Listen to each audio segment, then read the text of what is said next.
Human beings എന്ന് വെച്ചാൽ ഒരു ഇൻകംപ്ലീറ്റ്നെസ് ആണ് അവൻ്റെ ഏറ്റവും വലിയ പ്രശ്നം. ഏതൊരു വ്യക്തിയും ഇപ്പം ആയിരിക്കുന്ന അവസ്ഥയിൽ അവന് കംപ്ലീറ്റ് ആയിട്ട് ഫീൽ ചെയ്യാൻ പറ്റില്ല എന്നുള്ളതാണ് ഏറ്റവും വലിയ പ്രശ്നം. നമുക്ക് ഈ ചുറ്റുമുള്ള എല്ലാം അറിയാനായിട്ടൊരു ക്യൂരിയോസിറ്റി ഉണ്ട്, നമ്മൾ അറിയാനായിട്ടുള്ള ക്യൂരിയോസിറ്റി ഉണ്ടോ എന്നുള്ളത് മാത്രമാണ്. ഞാൻ എന്താ ഇങ്ങനെ, ഞാൻ ആദ്യം പറഞ്ഞ പോലെ തന്നെ ഞാൻ എന്താ ഇങ്ങനെ ചിന്തിക്കുന്നത്. ഇപ്പൊ ഒരാൾ എന്നോട് ഇങ്ങനെ പറഞ്ഞപ്പോൾ എനിക്ക് എന്തുകൊണ്ടാ വേദന വന്നേ, ആ പോയിന്റിലാണ് നമ്മൾ വർക്ക് ചെയ്യേണ്ടത്. ആ പോയിന്റ് എന്ന് വെച്ചാൽ ഇപ്പൊ എനിക്ക് ഒരാൾ എൻ്റെ അടുത്ത് പറയാണ് ഇപ്പൊ നീ ഒരു ഫെയിലിയർ ആണ് എന്ന് പറയുമ്പോൾ എനിക്ക് വേദന വരണമെങ്കിൽ ഒരുപാട് ഫാക്ടേഴ്സ് ഉണ്ട്. ഈ ലോകത്തെ നമ്മൾ എക്സ്പീരിയൻസ് ചെയ്യുന്നത് നമ്മുടെ ഉള്ളിലാണ്, എല്ലാം നമ്മുടെ ഉള്ളിലാണ്. ഞാൻ എന്ത് ഡെഫിനിഷനാണ് എനിക്ക് കൊടുത്തേക്കുന്നത്? ഞാനൊരു ഫെയിലിയർ ആണെന്നാണോ? നീ ഒന്നും ആയില്ലെന്ന് പുറത്തൊരാൾ പറഞ്ഞാൽ എനിക്കത് ഫീൽ ചെയ്യും. കാരണം പൊതുവെ ആളുകൾ ചോദിക്കുന്നത് എന്തുകൊണ്ട് എനിക്ക് ഇങ്ങനെ സംഭവിക്കണേ, why this happen to me എന്നുള്ളതാണ്. പക്ഷെ ശരിക്കും ഒരു ഡെവലപ്മെന്റ് ആഗ്രഹിക്കുന്ന ഒരു ആള് ചിന്തിക്കാന്ന് വെച്ചാൽ ഈ ഒരു സാഹചര്യം എന്നെ എന്താ പഠിപ്പിച്ചത് എന്നുള്ളതാണ്. നീ കറുത്തിട്ടാ, നീ വെളുത്തിട്ടാ, നിനക്ക് ഭയങ്കര വണ്ണ എന്ന് പറയുമ്പോൾ അവരെന്നെ കളിയാക്കി എന്ന് പറഞ്ഞാൽ നമ്മൾ വിഷമിച്ചിരിക്കുന്നുണ്ടെങ്കിൽ, ബിക്കോസ് ഞാനേ ബിലീവ് ചെയ്യുന്നുണ്ട് എനിക്ക് എന്റെ ബോഡി ഇഷ്ടമല്ല. നേരെ മറിച്ച് നമുക്ക് നമ്മളെ കുറിച്ച് ഒരു ധാരണയുണ്ട്. അപ്പൊ പറയും അതായത് ഹൂ ആം ഐ എന്ന് കൃത്യമായ ബോധ്യമില്ലാത്ത ആളുകളെല്ലാം മറ്റുള്ളവരുടെ ഡെഫിനിഷൻസിലാണ് അവരുടെ ഐഡന്റിറ്റിയെ ഫോം ചെയ്യുന്നത്. അതായത് കുറച്ചും കൂടെ സിമ്പിൾ ആയിട്ട് പറഞ്ഞു കഴിഞ്ഞാൽ എൻ്റെ ഏറ്റവും വലിയ പ്രശ്നം എന്താണെന്നുള്ളത് ഞാൻ എന്നെ കുറിച്ച് ചിന്തിക്കുന്നു എന്നുള്ളതല്ല, മറ്റൊരാൾ എന്താണ് എന്നെ കുറിച്ച് ചിന്തിക്കുന്നതെന്ന് ഞാൻ ചിന്തിക്കുന്നതാണ് എൻ്റെ പ്രശ്നം.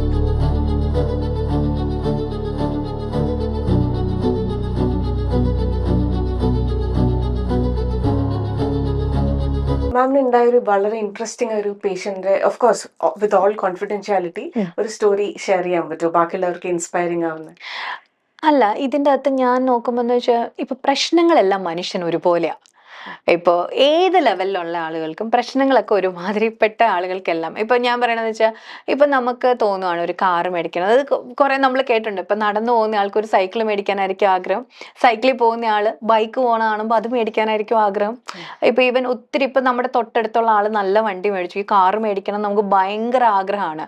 നമ്മൾ അതിന് വേണ്ടിയിട്ട് ലോൺ എടുക്കുന്നു, പൈസയൊക്കെ സ്വരുക്കൂട്ടുന്നു. ഈ ആഗ്രഹങ്ങളെല്ലാത്തിനും വേണ്ടിയിട്ട് വർക്ക് ചെയ്ത് ഈ കാറ് നമ്മുടെ വീട്ടിലെത്തിച്ചു എന്ന് വിചാരിക്കാം. അപ്പൊ നമുക്ക് അന്നത്തെ 2 ദിവസം വരെ ഒരാഴ്ച കാറ് മേടിച്ചു എന്ന് നമ്മൾ വിചാരിക്കും. പിറ്റേ ആഴ്ച അല്ലെ പിറ്റേ മാസം അപ്പുറത്തെ വീട്ടിലാണ് ആ കാറ് കൊടുത്തിട്ട് അതിലും മുന്തി ഒരു വണ്ടി മേടിച്ചാൽ നമ്മുടെ ആഗ്രഹം വീണ്ടും അടുത്തതിലേക്ക് പോകും. അപ്പൊ മനുഷ്യ മനസ്സെന്ന് പറയുമ്പോൾ ഇനിയൊരു കേസ് ഒന്നും നമുക്ക് എടുത്തു പറയാനില്ല. എല്ലാ ആളുകളുടെയും പ്രോബ്ലംസ് ഒക്കെ ഓൾമോസ്റ്റ് സിമിലർ ആണ്. അതിന്റെ പല പല വേരിയേഷൻസിലാണെന്ന് മാത്രം. കാരണം എല്ലാവർക്കും വേണ്ടതെന്ന് വെച്ച് കഴിഞ്ഞാൽ ബേസിക് ആയിട്ടുള്ള, അതായത് ഇപ്പം കഴിക്കാൻ ഭക്ഷണം, കിടക്കാൻ വീട്, ധരിക്കാൻ വസ്ത്രം, ഇത് ബേസിക് നീഡ്സ് ആണല്ലോ. അതെ, ആ ബേസിക് നീഡ്സ് കിട്ടാത്ത മനുഷ്യന് അതായിരിക്കും അവന്റെ ജീവിതത്തിൽ ഏറ്റവും വലിയ പ്രശ്നം. ആ ബേസിക് നീഡ് ഉള്ള ആളുകൾക്ക് ചിലപ്പം അവന്റെ വർക്ക് ആയിരിക്കും, റിലേഷൻഷിപ്സ് നന്നായിട്ട് പോവുക, സപ്പോർട്ട് ചെയ്യുന്ന ഒരു എൻവയോൺമെന്റ് ആവുക, അവിടെ ആയിരിക്കും അവന് പ്രോബ്ലംസ് ഉണ്ടാവുക. പിന്നെ ഇതും കിട്ടിക്കഴിഞ്ഞാൽ മണി അല്ലെങ്കിൽ പവർ, ഇതൊക്കെ ആയിരിക്കും പ്രോബ്ലംസ്. എനിക്കിപ്പോ പണമുള്ള ആളുകൾ പറയും എനിക്ക് വേണ്ടത്രൊരു വിലയില്ല, ആ വില എങ്ങനെ ഉണ്ടാക്കാം, അതിന് വേണ്ടിയിട്ട് എന്നെ എവിടെയൊക്കെ എനിക്ക് പബ്ലിസിറ്റി കൊടുക്കാം, ഇതായിരിക്കും അവന്റെ പ്രശ്നം. ആ പബ്ലിസിറ്റി എല്ലാം കിട്ടിക്കഴിയുമ്പോൾ നമുക്ക് അടുത്ത പ്രശ്നം വരുമല്ലോ.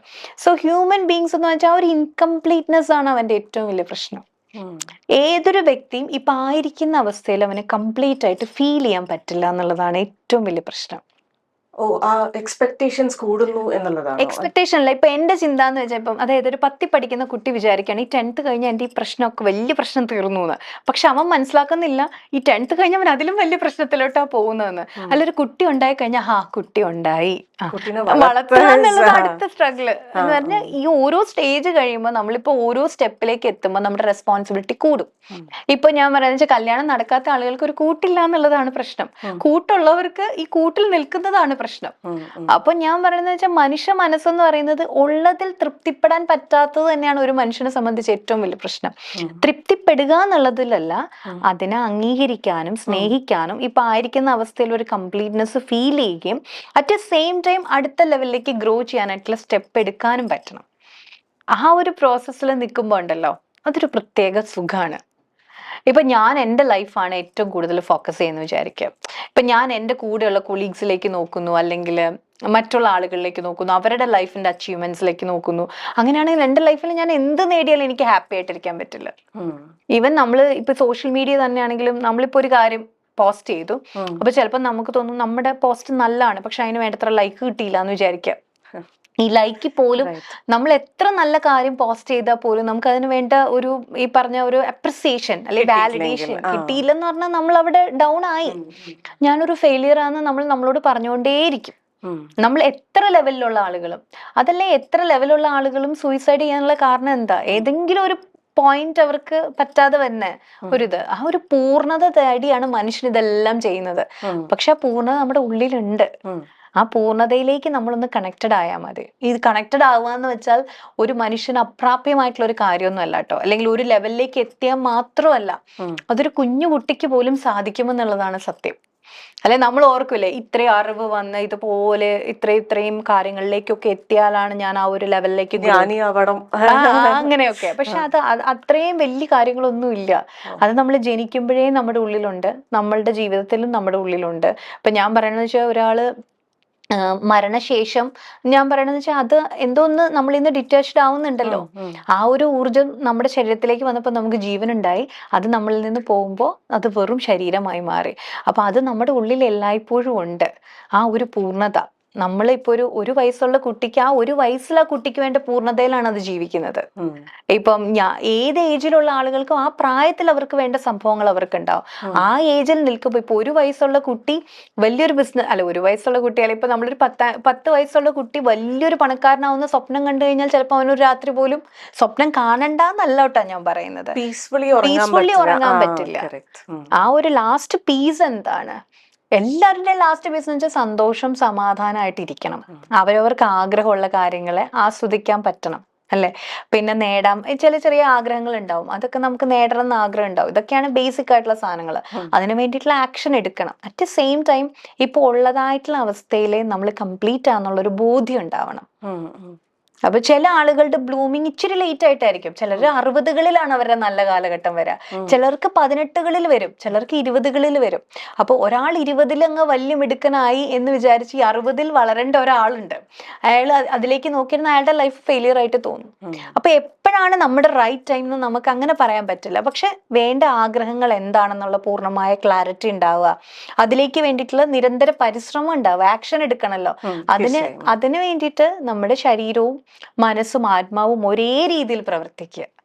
അങ്ങനെയാണെങ്കിൽ അയാളുടെ ലൈഫ് വലിയ കുഴപ്പമൊന്നും ഇല്ലാതെ പോകും. പക്ഷെ ഇത് പ്രവർത്തിപ്പിച്ച് ഉള്ള തലത്തിലേക്ക് മാറണമെങ്കിൽ നമ്മളായിട്ട് തന്നെ എഫേർട്ട് എടുക്കേണ്ട വരും. റെഗുലർ തെറാപ്പി വേണം. തെറാപ്പി എന്ന് പറയണ്ട, ഇപ്പൊ ഇവൻ ഞാൻ പറഞ്ഞ പോലെ നമുക്ക് ഈ ചുറ്റുമുള്ള എല്ലാം അറിയാനായിട്ടൊരു ക്യൂരിയോസിറ്റി ഉണ്ട്. നമ്മൾ അറിയാനായിട്ടുള്ള ക്യൂരിയോസിറ്റി ഉണ്ടോ എന്നുള്ളത് മാത്രമാണ്. ഞാൻ ആദ്യം പറഞ്ഞ പോലെ തന്നെ ഞാൻ എന്താ ഇങ്ങനെ ചിന്തിക്കുന്നത്. ഇപ്പൊ ഒരാൾ എന്നോട് ഇങ്ങനെ പറഞ്ഞപ്പോ എനിക്ക് എന്തുകൊണ്ടാ വേദന വന്നേ, ആ പോയിന്റിലാണ് നമ്മൾ വർക്ക് ചെയ്യേണ്ടത്.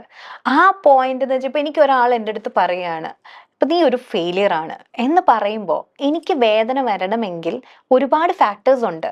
ബിക്കോസ് ഞാൻ തന്നെ എന്നെക്കുറിച്ച് വിശ്വസിക്കുന്ന ചില കാര്യങ്ങളുണ്ട്. അതായത് നമ്മളെല്ലാം ഈ ലോകത്തെ നോക്കി കാണുന്നത് നമ്മളുടെ ഉള്ളുകൊണ്ട് തന്നെയാണ്. അല്ലാതെ ഈ ലോകം നമ്മളോട് നന്നായിട്ട് പെരുമാറുന്നതുകൊണ്ടല്ല നമുക്ക് നല്ലത് ഫീൽ ചെയ്യുന്നത്. ഞാൻ എങ്ങനെയാണ് അതിനെ ഇപ്പൊ ഈവൻ ഞാൻ പറയാണ്, ഒരു ബുക്കിലുള്ള ലെറ്റേഴ്സ് നമ്മൾ വിചാരിക്കുക ബുക്കിലാണ് വായിക്കുന്നത് എന്നുള്ളതാണ്. പക്ഷെ ഒരു ലൈറ്റ് ബുക്കിലേക്ക് റിഫ്ലക്റ്റ് ആയിട്ട് ആ സാധനം നമ്മുടെ ലെൻസിലേക്ക് വന്നിട്ട് അതാണ് നമ്മുടെ ബ്രെയിൻ റീഡ് ചെയ്യുന്നത്. സോ ഒരു വായന പോലും അത് നമ്മുടെ ഉള്ളിലാണ് നമ്മൾ വായിക്കുന്നത്. ബട്ട് നമ്മൾ ബിലീവ് ചെയ്യുന്നത് നമ്മൾ പുറത്താണ് കാണുന്നത് എന്നുള്ളതാണ്. പക്ഷെ ഈ ലോകത്തെ നമ്മൾ എക്സ്പീരിയൻസ് ചെയ്യുന്നത് നമ്മുടെ ഉള്ളിലാണ്, എല്ലാം നമ്മുടെ ഉള്ളിലാണ്. ഞാൻ എന്ത് ഡെഫിനിഷനാണ് എനിക്ക് കൊടുത്തേക്കുന്നത്? ഞാനൊരു ഫെയിലിയർ ആണെന്നാണോ? നീ ഒന്നും ആയില്ല എന്ന് പുറത്തൊരാൾ പറഞ്ഞാൽ എനിക്കത് ഫീൽ ചെയ്യും. അപ്പൊ നമ്മൾ പറയാം അയാൾ പറഞ്ഞിട്ടാണ് എനിക്ക് ഫീൽ ചെയ്തെന്ന്. ബിക്കോസ് ഞാനത് വിശ്വസിക്കുന്നുണ്ട് ഞാനത് മെയിൻ റീസൺ അതാ ഞാൻ പറഞ്ഞ ചുറ്റുമുള്ള സാഹചര്യങ്ങളും ആളുകളെക്കാളും ഒക്കെ. പക്ഷെ എന്റെ ഡെവലപ്മെന്റിന് ആവശ്യമായിട്ടുള്ള വിശ്വാസങ്ങൾ എന്തെല്ലാമാണെന്നുള്ള ബോധ്യം എനിക്ക് ആദ്യം വേണമല്ലോ. ഇപ്പം നിജ എന്നുള്ളൊരു വ്യക്തിയെ ഡെവലപ്പ് ചെയ്തെടുക്കണമെങ്കിൽ നിജയിൽ എന്തൊക്കെ മാറ്റം വരുത്തണമെന്ന് ഞാൻ തന്നെ ആലോചിക്കണം. അല്ലെങ്കിൽ ഇങ്ങനെ ഇപ്പൊ ഞാൻ ഈ പറഞ്ഞു തരുന്ന പോലെ ഒരു ഇൻസൈറ്റ്സ് ആളുകൾക്ക് വരുമ്പോൾ അവർക്ക് ചിന്തിക്കാം, ചിന്തകളിൽ മാറ്റങ്ങൾ കൊണ്ടുവരാം പതുക്കെ. അപ്പോൾ ഇപ്പൊ ഇത് കേട്ടോണ്ടിരിക്കുന്ന ആളുകൾക്ക് ചിന്തിക്കാം, ഒരു ദിവസം നിങ്ങൾക്ക് ഇപ്പൊ ചിലപ്പോൾ ഒരാൾ പറഞ്ഞൊരു വാക്കോ അല്ലെ ഫ്രണ്ട് നിങ്ങളോട് ഇങ്ങനെ പെരുമാറി, ഈ സാധനം നിങ്ങൾക്ക് ഫീൽ ചെയ്യണമെങ്കിൽ നിങ്ങൾ വിശ്വസിക്കുന്ന എന്തോ ഒന്ന് നിങ്ങളെ കുറിച്ച് അവരിൽ നിന്ന് നിങ്ങൾ അനുഭവിച്ചിട്ടുണ്ട്. ടച്ച് ചെയ്തു. അതെ. അത് എന്ത് ഒരു ദിവസത്തെ കമ്മ്യൂണിക്കേഷൻ നമ്മൾ ഇങ്ങനെ പഠിച്ചു കഴിയുമ്പോൾ ഉണ്ടല്ലോ, നമ്മളുടെ ഒരു ഡേനെ നമ്മൾ ഇങ്ങനെ നോക്കി കാണുമ്പോൾ നമുക്ക് കുറച്ചും കൂടെ ഭയങ്കരമായിട്ടുള്ള പെർസ്പെക്റ്റീവ്സ് നമ്മുടെ മാറും. കാരണം പൊതുവെ ആളുകൾ ചോദിക്കുന്നത് എന്തുകൊണ്ട് എനിക്ക് ഇങ്ങനെ സംഭവിക്കണേ, why this happen to me എന്നുള്ളതാണ്. പക്ഷെ ശരിക്കും ഒരു ഡെവലപ്മെന്റ് ആഗ്രഹിക്കുന്ന ഒരു ആള് ചിന്തിക്കാന്ന് വെച്ചാൽ ഈ ഒരു സാഹചര്യം എന്നെ എന്താ പഠിപ്പിച്ചത് എന്നുള്ളതാണ്. ആ ചോദ്യത്തിന്റെ വ്യത്യാസം തന്നെ നമ്മളെ പെർസ്പെക്റ്റീവ്സ് മാറും. അപ്പം വേൾഡ് നമ്മൾ ഒരിക്കലും വേൾഡ് ഇസ് മിററിങ് യു എന്നുള്ളതാണ് സത്യം. അപ്പൊ നിങ്ങൾ എങ്ങനെയാ നിങ്ങളെ കാണുന്നത് എന്നുള്ളതൊരു ഫാക്ടറാണ്. നീ കറുത്തിട്ടാ, നീ വെളുത്തിട്ടാ, നിനക്ക് ഭയങ്കര വണ്ണ എന്ന് പറയുമ്പോൾ അവരെന്നെ കളിയാക്കി എന്ന് പറഞ്ഞാൽ നമ്മൾ വിഷമിച്ചിരിക്കുന്നുണ്ടെങ്കിൽ, ബിക്കോസ് ഞാനേ ബിലീവ് ചെയ്യുന്നുണ്ട് എനിക്ക് എന്റെ ബോഡി ഇഷ്ടമല്ല. നേരെ മറിച്ച് നമുക്ക് നമ്മളെ കുറിച്ച് ഒരു ധാരണയുണ്ട്. അപ്പൊ പറയും അതായത് ഹൂ ആം ഐ എന്ന് കൃത്യമായ ബോധ്യമില്ലാത്ത ആളുകളെല്ലാം മറ്റുള്ളവരുടെ ഡെഫിനിഷൻസിലാണ് അവരുടെ ഐഡന്റിറ്റിയെ ഫോം ചെയ്യുന്നത്. അതായത് കുറച്ചും കൂടെ സിമ്പിൾ ആയിട്ട് പറഞ്ഞു കഴിഞ്ഞാൽ എന്റെ ഏറ്റവും വലിയ പ്രശ്നം എന്താണെന്നുള്ളത് ഞാൻ എന്നെ കുറിച്ച് ചിന്തിക്കുന്നു എന്നുള്ളതല്ല, മറ്റൊരാൾ എന്താണ് എന്നെ കുറിച്ച് ചിന്തിക്കുന്നതെന്ന് ഞാൻ ചിന്തിക്കുന്നതാണ് എന്റെ പ്രശ്നം. അതൊന്നും കൂടി ഒന്ന് ഇത് നോക്കിക്കഴിഞ്ഞാൽ മനസ്സിലാവും. ഇപ്പൊ ഒരാള് എന്നെ കുറിച്ച് എന്താണ് ചിന്തിക്കുന്നതെന്ന് ഞാൻ ചിന്തിക്കുന്നതാണ് എന്റെ പ്രശ്നം. അപ്പൊ അവരുടെ ചിന്ത എന്താണെങ്കിലും നമ്മളെ ബാധിക്കില്ല. കണ്ടോ, എനിക്കൊരു കഴിവില്ലാത്ത ആളാണെന്നാണ് അവര് ചിന്തിച്ചത്, അതാണ് എന്റെ പ്രശ്നം എന്ന് ഞാൻ ചിന്തിക്കുകയാണ്, അതാണ് എന്റെ പ്രശ്നം. അപ്പൊ ഐഡന്റിറ്റി മിക്കപ്പോഴും ഈ പറഞ്ഞെന്ന് വെച്ചാൽ നല്ല പൊടി പടലങ്ങൾ പിടിച്ചൊരു കണ്ണാടി പോലെയാ. ഈ നല്ല പൊടിയുള്ള ഒരു മിററിന്റെ മുന്നിൽ നമ്മൾ പോയി നിന്നാൽ നമ്മളെ കാണില്ല, നമ്മളെ പൊടിയാ കാണുന്നത് എന്ന് പറഞ്ഞ പോലെയാണ് 90% ആളുകളും അവന്റെ ലൈഫ് ജീവിക്കുന്നത്. ആ പൊടിയൊക്കെ ഒന്ന് തട്ടി മാറ്റുമ്പോൾ ചിലപ്പോൾ നമുക്ക് എന്താ ഭയങ്കര ഇറിറ്റേഷൻ ഉണ്ട്, ചിലപ്പോൾ നമുക്ക് ത്രോട്ട് ഇതാവും, ചിലപ്പോൾ നമുക്ക് ബ്രീത്തിങ് ഡിഫിക്കൽട്ടി വരും, അത്രയും പൊടിയാണെങ്കിൽ. പക്ഷെ അവസാനം നമ്മളുടെ റിയൽ നമ്മളെ കാണും. അതാണ് ശരിക്കും മനസ്സിലേക്ക് നമ്മളൊന്ന് ഫോക്കസ് ചെയ്യുമ്പോൾ നമുക്ക് വരുന്നൊരു വ്യത്യാസം. വളരെ ബ്യൂട്ടിഫുൾ ആയിട്ടുള്ളൊരു തോട്ടാണത്. മാം, ഈ സ്ത്രീകളും പുരുഷന്മാരും വളരെ ഡിഫറെന്റ് ആയിട്ടാണോ പെയിനെ പെർസീവ് ചെയ്യുന്നത്? സ്ത്രീകൾ ഇന്റേർണലൈസ് ചെയ്യാണോ ചെയ്യുന്നത്? അങ്ങനെയാണോ? എല്ലാവരുടെയും അപ്രോച്ച് ഡിഫറെന്റ് ആണോ? തീർച്ചയായിട്ടും. കാരണം സ്ത്രീകൾ എന്ന് പറയുന്നത് ടു ഇമോഷണൽ ആണ്. നമ്മളുടെ ഇമോഷണൽ ബ്രെയിൻ ആയിരിക്കും. ഇപ്പൊ ഞാൻ പറയുന്നത് വെച്ചാൽ ഒരു സിമ്പിൾ എക്സാമ്പിൾ പോലും, ഇപ്പൊ ഒരു ഗസ്റ്റ് വീട്ടിൽ വരുന്ന കാര്യമാണെന്ന് വെച്ചാൽ, ആ ഗസ്റ്റ് വീട്ടിൽ വന്ന വായിരിക്കെ എന്നൊക്കെ പറഞ്ഞു, കറിക്കിച്ചിരി ഉപ്പ് കൂടിയില്ലേ എന്ന് അവര് പറഞ്ഞു, ഞാൻ ഉപ്പ് കൂടിപ്പോയല്ല, അവരത് പറഞ്ഞു വിട്ടു. പക്ഷെ ഒരു അത് ഉണ്ടാക്കിയ ഒരു സ്ത്രീ എടുക്കുന്ന ഇത് അങ്ങനെ ആയിരിക്കില്ല. കാരണം ഒരുങ്ങുന്നത് പോലും ഡിഫറെന്റ് അല്ലേ. ഐ മീൻ ഇപ്പൊ ഒരു ഗസ്റ്റ് വരുന്നു, അപ്പൊ ഏറ്റവും കൂടുതൽ ചിലപ്പോൾ വീട് ഒരുക്കണം അല്ലെങ്കിൽ ഇത് ഭംഗിയാക്കി വെക്കണം എന്ന് ഒരു സ്ത്രീ ആയിരിക്കും ഏറ്റവും കൂടുതൽ ചിന്തിക്കുക. കാരണം കൂടുതൽ എപ്പോഴും ഒരു ടു ഇമോഷണൽ ബ്രെയിൻ സ്ത്രീകൾക്കാണ്. കാരണം അങ്ങനെയാ ദൈവം സൃഷ്ടിച്ചിട്ടുള്ളത്. ഞാൻ പറയും, ഞാൻ തമാശയായിട്ട് പറയുന്നതാണെങ്കിലും ഇങ്ങനെ, അതായത് ഇപ്പം ക്രിസ്ത്യാനിറ്റിയിൽ പറയുകയാണെങ്കിൽ ദൈവം ഇങ്ങനെ ഓരോന്നിനെ സൃഷ്ടിച്ചല്ലോ ഓരോരോ ദിവസം, എന്നിട്ട് 6ാമത്തെ ദിവസമാണല്ലോ പുരുഷനെ സൃഷ്ടിച്ചേ. അപ്പൊ ദൈവം എന്നിട്ട് 7ാമത്തെ ദിവസം റെസ്റ്റ് എടുത്തു അല്ലെ, അങ്ങനെയാ ബൈബിളിൽ പറയാ. അപ്പൊ റെസ്റ്റ് എടുത്ത് 8ാമത്തെ ദിവസം നോക്കിയപ്പോഴാണ് ഞാൻ ഇത്രയും ദിവസത്തെ വർക്ക് കഴിഞ്ഞിട്ട് സൃഷ്ടിച്ചുകൊണ്ട് കുറെ അപാകതകൾ ഉണ്ട് ഈ മെന്നിന്, പുരുഷന് ഉണ്ടാക്കിയതിൽ കുറച്ച് ബലഹീനതകളുണ്ട്, ഇതിനെല്ലാം നികത്തിക്കൊണ്ടാണ് സ്ത്രീയെ സൃഷ്ടിച്ചത്. ഞാനിത് ഒന്നും കൂടെ പറയൂ. ഇപ്പൊ നമ്മൾ പറയൂല്ലോ, ഇപ്പൊ ഒരു പ്രശ്നം വന്നാൽ ശരിക്കും സ്ത്രീകൾക്ക് നല്ല ആത്മബലമുണ്ട് കമ്പയർഡ് ടു മെൻ. അവർക്ക് ശാരീരിക ബലമാണുള്ളതെങ്കിൽ, മസിൽ പവർ ആണ് കൂടുതലെങ്കിൽ, ഈവൻ സ്ത്രീ ചിന്തിച്ച സ്ത്രീക്ക് ആ മസിൽ പവറും ബിൽഡ് ചെയ്യാനുള്ള കഴിവ് കൊടുത്തിട്ടുണ്ട്. കാരണം സ്ത്രീക്ക് ഭയങ്കരമായിട്ടുള്ള ഒരു ആത്മബലമുണ്ട് ഒരു പ്രശ്നം വന്നാൽ ഹാൻഡിൽ ചെയ്യാനൊക്കെ. പക്ഷെ സ്ത്രീകൾ അത് തിരിച്ചറിയുന്നില്ല.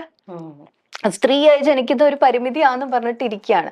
കാരണം എന്താന്ന് വെച്ചാൽ ഏറ്റവും കൂടുതൽ വേദനകളെല്ലാം ഹാൻഡിൽ ചെയ്യാൻ ദൈവം കൊടുത്തിരിക്കുന്ന ആർക്കാന്ന് നോക്ക്. ഒരു കുട്ടിക്ക് ജന്മം കൊടുക്കാൻ പിക്ക് ചെയ്തത് വിമനെയാണ്. നമ്മളിപ്പോ ഒരു കമ്പനിയുടെ CEO ആയിട്ട് ആരെയായിരിക്കും പിക്ക് ചെയ്യുക? കഴിവുള്ള ഒരാളെ ആയിരിക്കുമല്ലോ പിക്ക് ചെയ്യുക, അല്ലാണ്ട് ഒട്ട് കാലിബർ ഇല്ലാത്ത ഒരാളെ അല്ലല്ലോ പിക്ക് ചെയ്യുക. അപ്പൊ അങ്ങനെയാണെങ്കിൽ ഒരു സ്ത്രീയുടെ ജന്മം എങ്ങനെയാണ് എടുത്തേക്കുന്നത്? അപ്പൊ അതിനെയൊക്കെ നമുക്കിങ്ങനെ, എനിക്ക് ഡെലിവറി തന്നു, പ്രഗ്നൻസി തന്നു, അല്ലെങ്കിൽ ഗർഭപാത്രം തന്നു, ഇത്രയും ഹോർമോണൽ ചേഞ്ചസ് തന്നു, പക്ഷെ ഇതിനെയൊക്കെ ഹാൻഡിൽ ചെയ്യാനുള്ള എന്തോ ഒരു പവർ ഒരു വിമനിലുണ്ട്. അപ്പൊ ആ ഒരു സാധനത്തെ വിമൻ ഓർക്കണം എന്നാണ് ഞാൻ പറയാം. അപ്പൊ ഒരു ഇപ്പോഴത്തെ രീതിയിൽ പ്രൂവ് ചെയ്തു ചന്ദ്രനിൽ വരെ സ്ത്രീകൾ പോകുന്നുണ്ട് അല്ലേ. പറ്റേ സെയിം ടൈം നമുക്ക് ഫാമിലിയെ നർച്ചർ ചെയ്യാൻ പറ്റും, നമ്മുടെ കരിയർ ബിൽഡ് ചെയ്യാൻ പറ്റും. ഇപ്പൊ എല്ലാവരും പ്രൊഫഷനിലോട്ട് വന്നപ്പോഴാണ് വിമൻ കൺഫ്യൂസ് സ്റ്റേറ്റിലോട്ട് വന്നത്. അവൾ തിരിച്ചറിഞ്ഞു, ഓക്കെ, ജോലിക്ക് പോകാനും ഫിനാൻഷ്യലി ഇൻഡിപെൻഡന്റ് ആവാനും എല്ലാത്തിനും സ്ത്രീക്ക് സ്കില്ലുണ്ട്. അപ്പൊ ചിലപ്പോൾ ഞാൻ ഇത്രയും നാളിങ്ങനെ മണ്ടിയായിട്ട് ജീവിക്കുമായിരുന്നു. ആ ഒരു തോട്ട് കൊണ്ട് തന്നെ ഇപ്പൊ ഡിവോഴ്സ് റേറ്റ് ഒക്കെ ഭയങ്കര കൂടുതലാണ്. പക്ഷെ ഞാൻ വർക്ക് ചെയ്യുന്ന ആ തോട്ടിലാണ്, മണ്ടിയായതല്ല. നിനക്ക് ജന്മനാ തന്ന സ്വാഭാവികമായിട്ടുള്ള ഒരു കഴിവാണ് ഈ ഫെമിനൻ എനർജി എന്ന് പറയുന്നത്. അത് കെയർ, കമ്പാഷൻ, അല്ലെങ്കിൽ ഇപ്പൊ ഒരു കുഞ്ഞിനെ മാറോടെ അണയ്ക്കുമ്പോൾ ഉള്ള അതിന് കിട്ടുന്ന ഒരു warmth. At the same time നിനക്ക് ഈ ലോകം കീഴടക്കാനുള്ള പവർ കൂടെ ദൈവം തന്നിട്ടുണ്ട്. ഇത്രയും തന്നിട്ടുണ്ട് നിനക്ക്. പക്ഷെ അപ്പൊ അതും ബലഹീനതയാണെന്നും ഇത് കഴിവാന്നും ചിന്തിക്കരുത്. രണ്ടും കഴിവ് തന്നെയാണ്. അപ്പോൾ ആ ഒരു ബാലൻസിങ് അത് ഉള്ള ഒരു വിമൻ ആണെങ്കിൽ അവർ സംതിങ് മാജിക്കൽ ആയിരിക്കും. അവർക്ക് ഒരു ഓൾറൗണ്ടർ ആവും എന്ന് വിചാരിച്ച് ഞാൻ പറഞ്ഞില്ല ഓവർവെൽമിങ് ആയിട്ട് അവനോനൊന്നും ചെയ്യാതെ ഇങ്ങനെ ഓടി നടന്ന് ജോലി എടുക്കുക എന്നല്ല ഞാൻ പറഞ്ഞത്. ഇപ്പൊ ഈവൻ നമുക്ക് ഇതിനെല്ലാത്തിനും ഒരു സിസ്റ്റം കൊണ്ടുവരാലോ. ഒരു കമ്പനി റൺ ചെയ്യുമ്പോൾ ആ സിഇഒ തന്നെയല്ലോ A to Z ജോലികൾ ചെയ്യുന്നത്. അതുപോലെ നമുക്ക് ഫാമിലിയിൽ ഒരു സിസ്റ്റം കൊണ്ടുവരാലോ. അത് പോസിബിൾ ആണോ ഇപ്പോഴത്തെ ഒരു സിസ്റ്റത്തില്, ഇപ്പോഴത്തെ നമ്മുടെ കേരളത്തിലെ ഒരു സിസ്റ്റം? കാരണം ഇപ്പോൾ നമുക്ക് നോക്കിക്കഴിഞ്ഞാൽ പണ്ടത്തെ കാലത്തുള്ള ജോലികളുടെ ബുദ്ധിമുട്ടുകൾ ഒന്നും ഇപ്പൊ ഇല്ല. എല്ലാത്തിനും മെഷീൻസ് വന്നു. ഈവൻ നമുക്കൊരു ബാങ്കിൽ പോയി ക്യാഷ് അടയ്ക്കണമെങ്കിൽ പോലും എല്ലാ ആപ്പാണ്. ഇത്രയും സൗകര്യം ഉണ്ടായിട്ട് നമ്മൾ പറയാണ് നമുക്ക് സമയമില്ലാന്ന്. അത് തന്നെ ഏറ്റവും വലിയ ഒരു തെറ്റായ ചിന്താഗതിയാണെന്നാണ് ഞാൻ പറയാ. സമയമില്ലാത്തത് കൊണ്ടല്ല, അത് നിങ്ങളുടെ പ്രയോറിറ്റി അല്ലാത്തതുകൊണ്ടാണ് നിങ്ങൾ ഒരു കാര്യം ചെയ്യാത്തത്.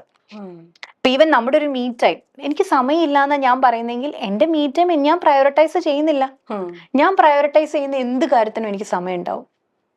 അതാണ് ഞാൻ പറഞ്ഞില്ലേ, മാസ്റ്റർ യുവർ 24 hours എന്ന് പറഞ്ഞില്ലേ. അതിൻ്റെ അകത്ത് ചേഞ്ച് യുവർ ലാംഗ്വേജ് ഷിഫ്റ്റിംഗ് വരെ വളരെ ഇമ്പോർട്ടൻ്റ് ആ. ഐ ഹാവ് നോ ടൈം എന്നൊരു സ്ത്രീ പറയാതിരിക്കുകയാണെങ്കിൽ, അല്ലെങ്കിൽ അങ്ങനെ പറയുന്നത് തന്നെ എനിക്കിത് പ്രയോറിറ്റി ആയിരുന്നില്ല അതുകൊണ്ട് ഞാൻ ചെയ്തില്ല എന്ന് പറഞ്ഞു തുടങ്ങിക്കേ, അപ്പൊ അത് പ്രയോറിറ്റി ആയി വരും. ഇപ്പൊ നമ്മുടെ ഒരു ഓൺ മീ ടൈം ഉണ്ടാവുമായിരിക്കും. നമുക്ക് ഇപ്പൊ ഈ പറഞ്ഞ പോലെ നമുക്ക് ഇഷ്ടമുള്ള കാര്യങ്ങൾ ചെയ്യാനുള്ള സമയം ഉണ്ടാവും. അറ്റ് ദ സെയിം ടൈം നമ്മുടെ കുട്ടികളെ നർച്ചർ ചെയ്യാനായിട്ടുള്ള ഒരു ടൈം പീരീഡ് ഉണ്ടാവും. ഇതിനെല്ലാം നമുക്ക് ഒരു വ്യത്യാസം ഉണ്ടല്ലോ. ഞാൻ പറയും ഇപ്പൊ ഒരു ഡെലിവറിയുടെ തന്നെ റീൽസും കാര്യങ്ങളൊക്കെ എന്ന് വെച്ച് കഴിഞ്ഞാൽ എന്താ പ്രഗ്നൻസി വരുന്നു, പിന്നെ അങ്ങോട്ട് തിരിയാൻ പാടില്ല, ഇങ്ങോട്ട് തിരിയാൻ പാടില്ല, കുഞ്ഞിനെ കൊണ്ടുള്ള ഉറക്കമില്ലാത്ത രാത്രികൾ, ഭ്രാന്ത് പിടിക്കുന്ന സ്ത്രീകൾ, ഇതൊക്കെയാണല്ലോ ഇപ്പൊ ഫിലിം എടുത്തു കഴിഞ്ഞാൽ നമുക്ക് കാണാൻ പറ്റും. പക്ഷെ പണ്ട് ശോഭനയുടെ ഓലത്തുമ്പത്തിരുന്ന പാട്ടാണ് നമ്മൾ കണ്ടിട്ടുള്ളത്. ഭയങ്കര ഡിഫറൻസ് ആണ്. നമ്മൾ അതാണ് മാതൃത്വത്തിന്റെ ഒരു ഫീൽ എന്ന് പറയുന്നത്. അല്ലെ കുഞ്ഞ് കരയുന്ന കുഞ്ഞുമായിട്ടുള്ള ആ ഒരു മൊമെന്റ്സ് അങ്ങനെ എൻജോയ് ചെയ്യാൻ കഴിയുമ്പോൾ മാത്രമാണ് നമ്മളൊരു അമ്മയാവുള്ളൂ. അല്ലാത്ത പക്ഷം നമ്മൾ ആ മദർഹുഡിലേക്ക് പോകുന്നില്ല. ഐ മീൻ അതിൻ്റെതായിട്ടുള്ള ബുദ്ധിമുട്ടുകളുണ്ട്. ഇവൻ ഞാനും മദറാണ്, എനിക്കും കുട്ടികളുണ്ട്. പക്ഷെ എനിക്ക് മനസ്സിലാവും ചില സമയത്ത് നമുക്ക് ആ ഓവർവെൽമിങ് ഫീലിംഗ് വരും. പക്ഷെ ആ സമയത്ത് നമുക്ക് ഞാൻ ചോദിക്കാം എന്താന്ന് വെച്ചാൽ ഒരു കുഞ്ഞു കുട്ടി എടുക്കുമ്പോൾ അതിന്റെ കുഞ്ഞു കയ്യും അങ്ങനെ ഒന്ന് തലോടാറെങ്കിലും ഉണ്ടോ? നമ്മൾ ഈ ഉറക്കം പോയി ഇത് പോയി എന്നല്ലേ ആ മൊമെന്റ് നമ്മൾ ഒരിക്കലും നമ്മുടെ ഒരു മൈൻഡ്ഫുൾനെസ്സിൽ എൻജോയ് ചെയ്യാറില്ല. ശരിക്കും ഒരു 2 വയസ്സ് 1 വയസ്സ് കുഞ്ഞുങ്ങൾക്ക് കിട്ടുമ്പോൾ അവരുമായിട്ട് ഇന്ററാക്ട് ചെയ്യുമ്പോൾ നമുക്ക് കിട്ടുന്ന രസം അവർ വളർന്നു കഴിയുമ്പോൾ കിട്ടില്ല. പക്ഷെ ആ മൊമെന്റ്സ് എല്ലാം മിസ് ഔട്ട് ചെയ്ത് കളയാണ്. എന്നിട്ട് ഗിൽറ്റ് ഫീലിങ്ങിലാണ് ജീവിക്കുന്നത്. ഞാൻ നല്ലൊരു അമ്മയല്ല, എനിക്കത് ഹാൻഡിൽ ചെയ്യാൻ പറ്റിയില്ല. പക്ഷെ ഞാൻ പറയുന്നത് ആ ഒരു അമ്മയാവുമ്പോൾ അതിന് വേണ്ടിയിട്ടുള്ള എല്ലാ ഹോർമോൺസും സാധനങ്ങളും നമ്മുടെ ബോഡിയിൽ വരുന്നുണ്ട്. അതിലേക്ക് നമ്മൾ ഷിഫ്റ്റ് ആവണം. അതിനു വേണ്ടി ഒരു തയ്യാറെടുപ്പ് വേണം. നമ്മളൊരു ഹിമാലയം മല കയറാൻ പോവാണെങ്കിൽ നമ്മൾ ചുമ്മാ പോയി കയറി കഴിഞ്ഞാൽ നമുക്ക് ശ്വാസം മുട്ടിയിട്ട് മുകളിലെത്താൻ പറ്റില്ല. പക്ഷെ ആ ഒരു ഷിഫ്റ്റിംഗ് നമ്മുടെ റോളിൽ വരുമ്പോൾ അതിന് വേണ്ടിയിട്ടുള്ള ഒരു മാനസികമായിട്ടുള്ള തയ്യാറെടുപ്പ് ഓരോ സ്ത്രീയിലും വേണം. ഒരു വിവാഹം കഴിക്കുമ്പോൾ ആ തയ്യാറെടുപ്പ് വേണം. ഇത്രയും നാളും ജീവിച്ചിരുന്ന വീടോ സാഹചര്യങ്ങളിലോ അല്ല നമ്മൾ പോകുന്നത്. ഇന്നത്തെ കാലത്ത് അങ്ങനെയല്ല, മിക്കവരും ന്യൂക്ലിയർ ഫാമിലിയാണ്. എന്നിരുന്നാലും നമ്മുടെ മൂല്യങ്ങൾ ആവണമെന്നില്ലല്ലോ നമ്മുടെ പങ്കാളിയുടെ മൂല്യങ്ങൾ. വാല്യൂ ഡിഫറൻസ് ആര് കല്യാണം കഴിച്ചാലും ഭയങ്കര വ്യത്യസ്തമായിരിക്കും. വേറൊരു ബാക്ക്ഗ്രൗണ്ട് ആയിരിക്കും, അയാളുടെ പ്രയോറിറ്റീസ് വ്യത്യാസമായിരിക്കും, എല്ലാം വ്യത്യാസം. പക്ഷെ അതിനെ നോക്കിക്കാണുന്ന രീതി. പക്ഷെ ഇപ്പൊ എല്ലാരും ചിന്തിക്കുന്നത് വെച്ചാൽ എന്റെ സോൾമേറ്റിന് ഫൈൻഡ് ഔട്ട് ചെയ്ത് തരാൻ പറ്റുമോ എന്നാ ചോദിക്കുക. ഞാൻ മാനിഫെസ്റ്റേഷൻ ടീച്ച് ചെയ്യുന്നതുകൊണ്ട് എന്റെ സോൾമേറ്റിനെ എനിക്ക് മാനിഫെസ്റ്റ് ചെയ്യണം എന്ന് പറയുന്ന ആളുകളുണ്ട്. അങ്ങനെ ഉണ്ടോ? ചില ആളുകൾ എനിക്കായിട്ട് ഇങ്ങനെ ഉള്ള ഒരു ഇത് മാനിഫെസ്റ്റേഷൻ വർക്ക് ആവുമോ? തീർച്ചയായിട്ടും കാര്യത്തിൽ മാത്രമല്ല അല്ലാതെ അല്ല, അതൊരു പക്ക സയൻസ് ആണ്. ലോ ഓഫ് ഗ്രാവിറ്റേഷണൽ ഫോഴ്സ് എന്ന് പറഞ്ഞാൽ ഇപ്പൊ ഈ എർത്തില് മുകളിൽ നിന്ന് ഒരു സാധനം ഇട്ട താഴെ വരുമല്ലോ എന്ന് പറയുന്നത് പോലെ തന്നെ നമ്മുടെ തോട്ട്സും ആക്ഷൻസും ബിലീഫ്സും എല്ലാം ഒരേ കാര്യത്തിലേക്ക് ഏകീകൃതമായിട്ട് പോയി കഴിഞ്ഞാൽ അത് നമുക്ക് ലഭിക്കുക തന്നെ ചെയ്യും. അതിൻ്റെ അകത്ത് ഒരു വ്യത്യാസവും ഇല്ല. അപ്പൊ ഞാൻ പറഞ്ഞു, നിങ്ങളുടെ വിശ്വാസം, തോട്ട്സ്, ചിന്തകള്, വിശ്വാസം, നിങ്ങളുടെ ആക്ഷൻ. ഇപ്പൊ ഞാൻ സൂപ്പർ സ്റ്റാർ ആവുമെന്ന് പറഞ്ഞിട്ട് ചുമ്മാ ഇങ്ങനെ ആലോചിച്ച് 10-20 പ്രാവശ്യം പറയുകയോ അല്ലെങ്കിൽ എപ്പോഴും അല്ലെങ്കിൽ ഒരു വലിയൊരു ചാർട്ടിലേക്ക് നോക്കി അത് മാത്രം കൊണ്ട് കാര്യമില്ല. അതിന്റെ ഒപ്പം പറ്റാവുന്നിടത്തോളം ഓപ്പർച്യൂണിറ്റീസിൽ പോയി സീക്കുകയും കൂടെ ചെയ്താൽ ഉറപ്പായിട്ടും അയാളിലേക്ക് അതെത്തും. അപ്പൊ അതൊരു സയൻസ് തന്നെയാണ്, അതിൻ്റെ അകത്ത് ഒരു മാറ്റവും ഇല്ല. മാനിഫെസ്റ്റേഷൻ എന്ന് പറയുന്നത് അത് ഒരു സീക്രട്ട് ആയിരുന്നു. അത് ഈ സക്സസ്ഫുൾ ആയിട്ടുള്ള ആളുകൾ അപ്ലൈ ചെയ്തിരുന്ന സീക്രട്ട് ആയിരുന്നു. അതിപ്പം കുറെ ആളുകളിലേക്ക് വന്നു തുടങ്ങി. പക്ഷെ അതൊരു ചെറിയ റിച്വൽസിൽ മാത്രം ഒതുങ്ങുന്നതല്ല. അത് ഈ പറഞ്ഞ സാധനങ്ങളെല്ലാം നമ്മുടെ ചിന്തകളിൽ നമ്മൾ വർക്ക് ചെയ്യണം. ഇപ്പൊ ഞാൻ പറയാണ്, ഇപ്പം നല്ലൊരു സക്സസ്ഫുൾ ആയിട്ടുള്ള ഒരു വ്യക്തി ആവണം, എൻ്റെ ചിന്തകളിൽ എനിക്കിപ്പോൾ വേണ്ടത്ര ഓപ്പർച്യൂണിറ്റി കിട്ടുന്നില്ലെന്നാണോ ഞാൻ ചിന്തിക്കുന്നതും വിശ്വസിക്കുന്നതും, അല്ലെങ്കിൽ എൻ്റെ കഴിവനുസരിച്ചിട്ട് എനിക്കെന്തോ സാധ്യതകൾ ലഭിക്കുന്നില്ലെന്നാണോ, എന്നിലേക്ക് സാധ്യതകൾ വരാൻ ബുദ്ധിമുട്ടായിരിക്കും. ബിക്കോസ് ഞാൻ അതിനെ ക്ലോസ് ചെയ്ത് കളയുന്നുണ്ട് എൻ്റെ വിശ്വാസം കൊണ്ട്. കാരണം എനിക്ക് ചുറ്റുമുള്ള ഓപ്പർച്യൂണിറ്റീസിനെ ഒന്നും എനിക്ക് കാണാൻ പറ്റില്ല. കാരണം നമ്മുടെ ബ്രെയിനിൽ റെക്ടിക്കുലർ ആക്ടിവേഷൻ സിസ്റ്റം എന്നുള്ളൊരു സാധനമുണ്ട്.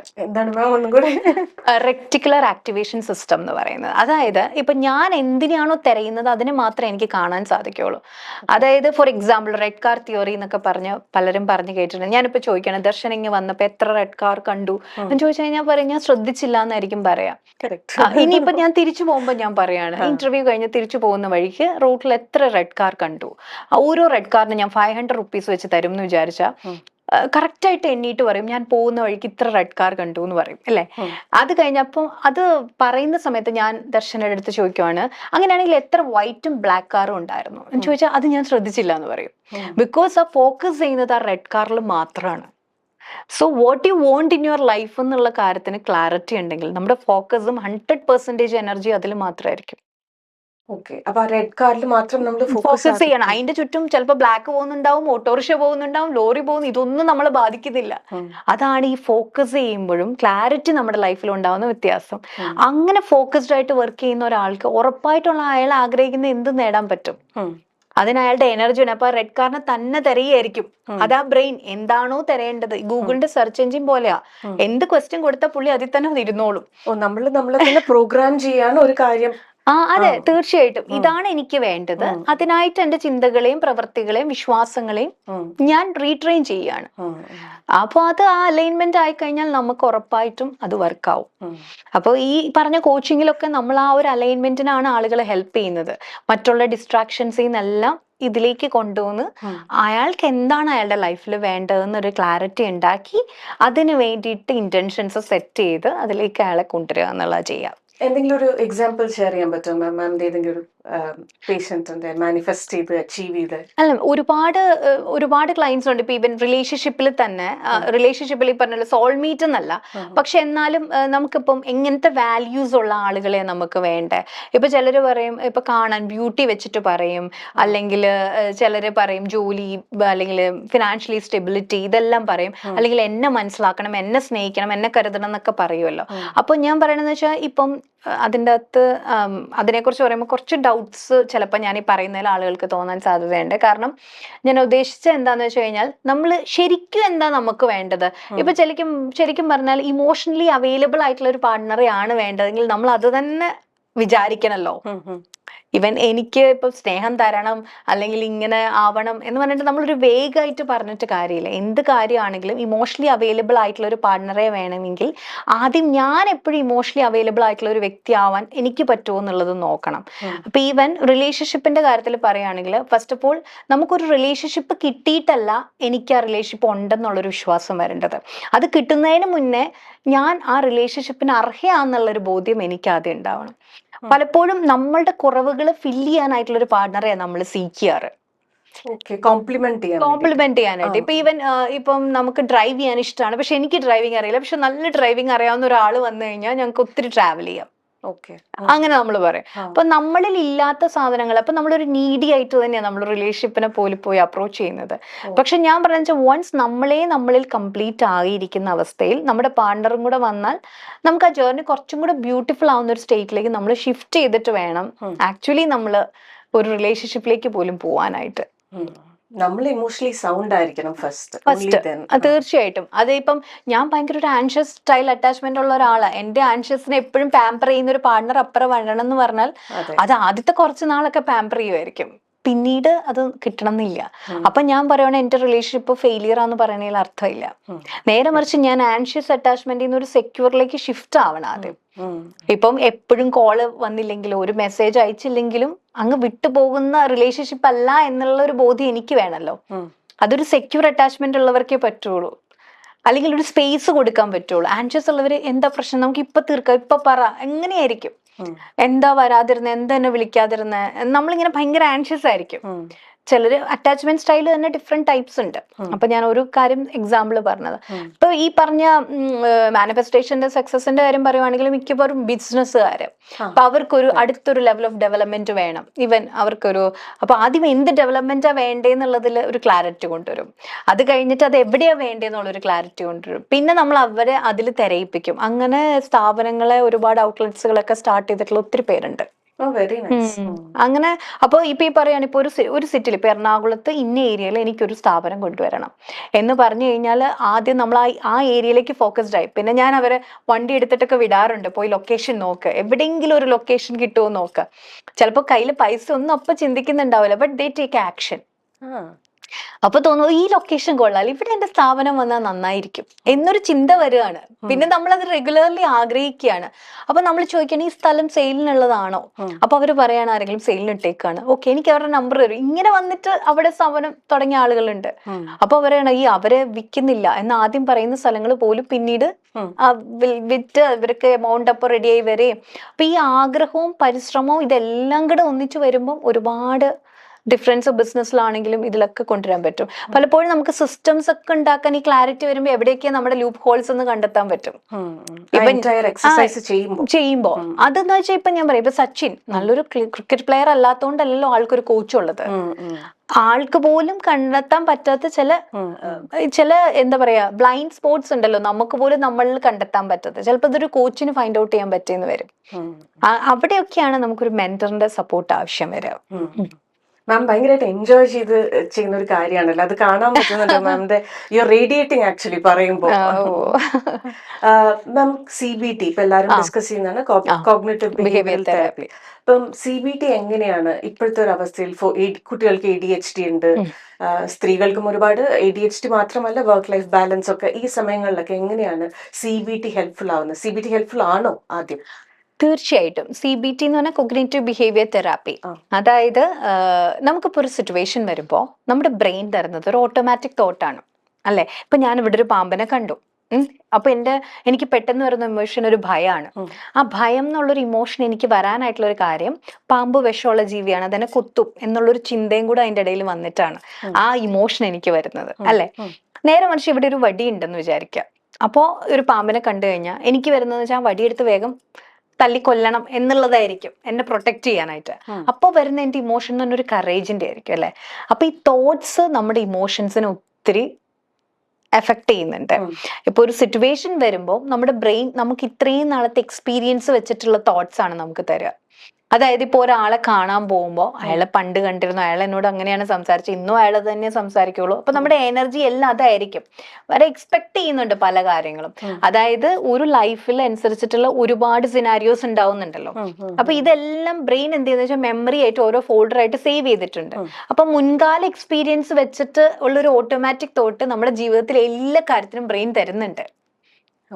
ആ ഓട്ടോമാറ്റിക് തോട്ടിന് ഷിഫ്റ്റ് ആയിട്ട് അതിനായിട്ടുള്ള ഒരു ഓൾട്ടർനേറ്റീവ് തോട്ട് നമ്മൾ ഇൻസ്റ്റാൾ ചെയ്ത് കൊടുക്കുന്ന ഒരു പ്രോസസ്സാണ് ഈ CBT എന്ന് പറയുന്നത്. ഇതിന്റെ തെറാപ്പി വൈസ് പറയാം, ഇതുവരെ ചിന്തിച്ചതെന്നുള്ള വ്യത്യസ്തമായിട്ടുള്ള ചിന്തകളെ അതേ സിറ്റുവേഷന് കൊടുത്ത് അയാളുടെ ഇമോഷൻസിനെ ചേഞ്ച് ചെയ്യുക. ഒരു എക്സാമ്പിൾ പറയാം മാം, നമ്മുടെ പല ആൾക്കാർക്ക് മനസ്സിലാക്കാം. അതാണ് ഞാൻ ഈ പാമ്പിന്റെ തന്നെ എക്സാമ്പിൾ വന്നത്. ഈവൻ ഞാനിപ്പോ നോർമലി എനിക്ക് ഫിയർ ആണ് വരുന്നതെങ്കിലും, പക്ഷെ ഇപ്പൊ ഞാൻ പറയാണ് ഇല്ല ഇവിടെ വടിയുണ്ട്, എനിക്കതിനെ റെഡിയാക്കി എന്നെ പ്രൊട്ടക്ട് ചെയ്യാൻ പറ്റും എന്നുള്ളൊരു ചിന്ത എന്ന് വെച്ചാൽ ഓൾട്ടർനേറ്റീവ് തോട്ടാണ്. നോർമലി നമുക്ക് പാമ്പിനെ കാണുമ്പോൾ പേടി വരുന്നത് എന്തുകൊണ്ടാണ്? നമ്മുടെ മനസ്സിൽ നമ്മൾ ഇത്രയും നാളും കണ്ടും കേട്ടും പഠിച്ചിട്ടുണ്ട് അതിന് വിഷമുള്ള ജീവിയാണ്, എന്നെ കൊത്തും.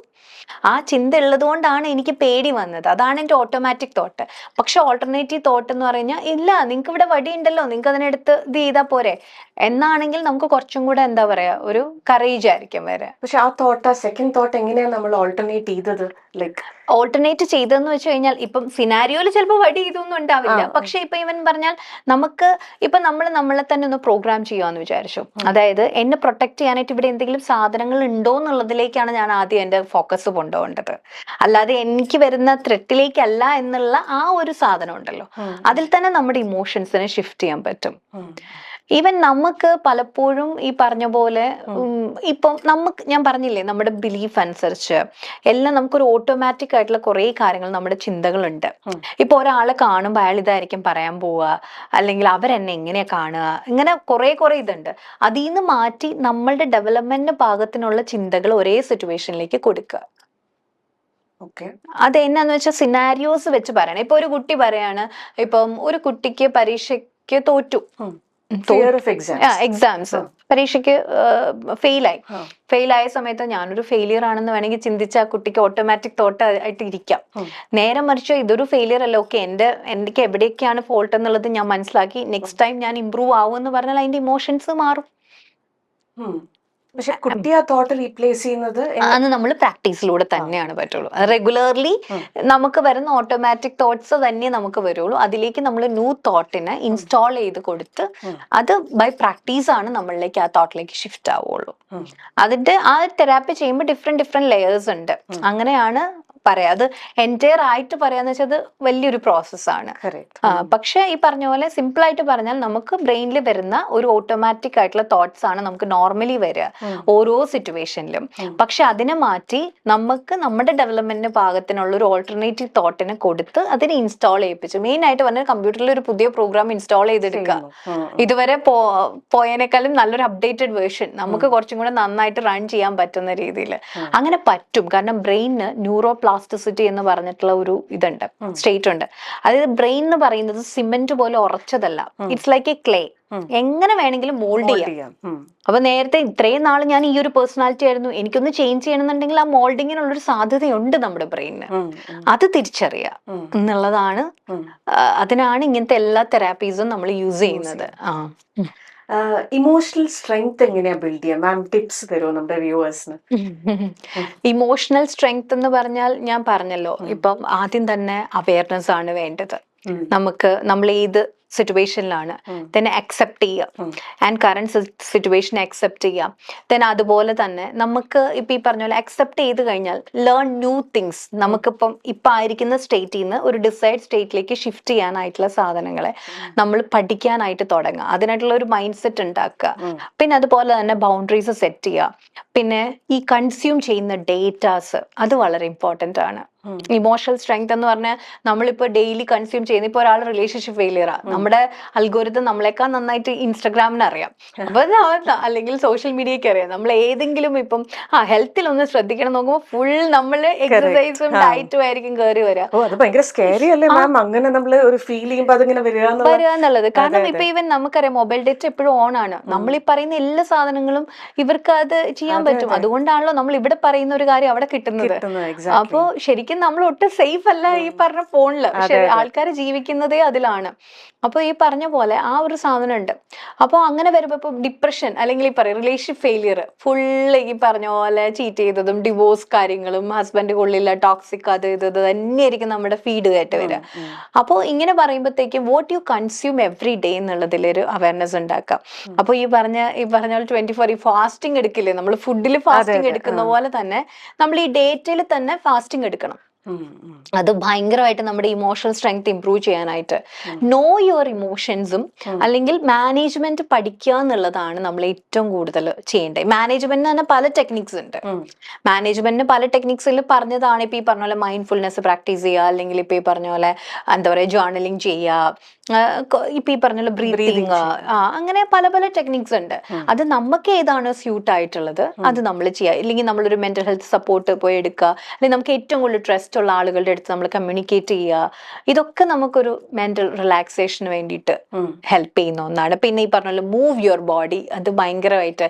കാരണം നമ്മളിപ്പം ഭയങ്കര ലോ എനർജി ഫീൽ ചെയ്യുന്നത്, നമ്മൾ ഈ ഇരിക്കുന്നിടത്ത് നിന്ന് എഴുന്നേറ്റിട്ടൊന്ന് നടന്നു വന്നാൽ തന്നെ നമ്മുടെ നമ്മളുടെ ആ ഒരു ഇമോഷൻ ചേഞ്ച് ആവും. അതുപോലെ സിമ്പിൾ ആയ കാര്യങ്ങൾ ചെയ്താൽ മതി. കാരണം ബിഹേവിയർ ചേഞ്ച് ആവുമ്പോൾ ഇപ്പൊ ഈവൻ ഞാൻ പറയാം, ഫോർ എക്സാമ്പിൾ ഇപ്പൊ വീട് നമ്മൾ വൃത്തിയാക്കണം എന്ന് കുറെ ദിവസമായിട്ട് ഓർക്കണം, പക്ഷെ നമുക്ക് ചെയ്യാനുള്ള എനർജി ഇല്ല. പെട്ടെന്ന് ഒരു കോള് വരുന്ന, ഒരു ഗസ്റ്റ് വരുന്നുണ്ടെന്ന്, അപ്പൊ തന്നെ നമ്മൾ എണീറ്റ് ചെയ്യും. അപ്പൊ ഇപ്പൊ നമ്മൾ ചിന്തിക്കുന്ന സ്റ്റേറ്റ് എന്ന് പറഞ്ഞാൽ നമ്മൾ ഇങ്ങനെ ഇമാജിൻ ചെയ്ത് വെച്ചിട്ടുള്ള സ്റ്റേറ്റ് ആണ്. അതൊരു റിയൽ ആയിട്ടുള്ള ഒരു അവസ്ഥ തന്നെയല്ല. നമ്മൾ ആ എനർജി ഇങ്ങനെ കൺസ്യൂം ചെയ്ത് നമ്മൾ അങ്ങനെ ഇരിക്കുന്നതാണ്. സോ സഡൻലി നമ്മുടെ ബോഡി അല്ലെങ്കിൽ നമ്മുടെ ആ ബോഡി ഷിഫ്റ്റ് ചെയ്താൽ തന്നെ ബിഹേവിയർ ചേഞ്ച് ചെയ്താൽ തന്നെ നമുക്ക് ആ എനർജിയിൽ ചേഞ്ചസ് വരും. അപ്പോൾ ഒന്നെങ്കിൽ ബിഹേവിയർ വൈസ് നമുക്ക് ഇങ്ങനെ ചെയ്യാം, ചിന്ത വൈസ് ബിഹേവിയറിനെയും ചേഞ്ച് ചെയ്യാം. ഇങ്ങനെ ഒരു കണക്ഷനും കൂടെ ഉണ്ട്. ഇപ്പൊ വിമനെ സംബന്ധിച്ച് മൂവ് യുവർ ബോഡി എന്നുള്ളത് വളരെ ഇമ്പോർട്ടന്റ് ആണ്. ഈവൻ ഈ ഡാൻസ് ചെയ്യുക, പാട്ടൊക്കെ, ചുമ്മാ രാവിലെ ഒരു പാട്ടിട്ട് വെറുതെ ഒന്ന് ബോഡി മൂവ് ചെയ്താൽ പോലും നമുക്ക് ഭയങ്കര ഒരു ഡിഫറൻസ് ഉണ്ടാവും. കാരണം നമുക്ക് ഈ ഫുൾ മൂൺ സൈക്കിളും വിമൻ സൈക്കിളും ഭയങ്കര കണക്റ്റഡാ.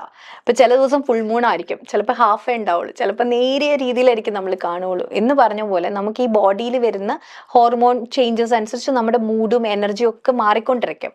ഫസ്റ്റ് അതിനെ അണ്ടർസ്റ്റാൻഡ് ചെയ്ത് അതിനെ ഹാൻഡിൽ ചെയ്യാൻ പഠിച്ചാണ്ടല്ലോ കുറച്ചും കൂടെ നന്നായിട്ട് നമുക്ക് ഇതിനെ കൊണ്ടുപോകാൻ പറ്റും. Thank you for the tips ma'am. വളരെ ഇൻഫോർമേറ്റീവ് ആയ സെഷൻ ആയിരുന്നു. ഒരുപാട് കാര്യങ്ങൾ മനസ്സിലാക്കാനും പഠിക്കാനും പറ്റി. മാമിന്റെ ഈ പോസിറ്റിവിറ്റി പലരിലേക്കും സ്പ്രെഡ് ചെയ്യട്ടെ. മാമിന് ഒരുപാട് ആൾക്കാരെ ഹീൽ ചെയ്യാൻ പറ്റട്ടെ എന്ന് ആശംസിക്കുന്നു. Thank you so much ma'am. Thank you Darshana.